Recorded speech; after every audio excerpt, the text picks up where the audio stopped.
ভারত তথা বাংলাদেশের জলখাবারের তালিকায় এক বিশেষ জায়গা করে নেওয়া খাবার হলো এই মোগলাই পরোটা। এর খাদ্যগুণ ও রন্ধন শৈলীর কারণে একে শুধু জলখাবার নয়, পূর্ণ খাদ্য হিসাবেও গণ্য করা যেতে পারে।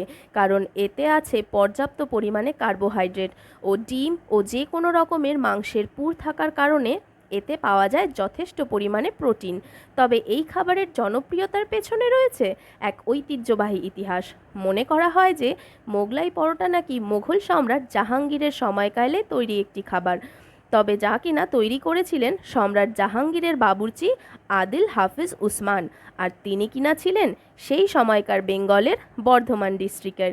সেই কারণেই হয়তো এই খাবার অতীব জনপ্রিয় বর্তমান দুই বাংলার। যাই হোক, তোমাদের কেমন লাগলো জানিও। ভালো থেকো আর সবাইকে ভালো রেখো।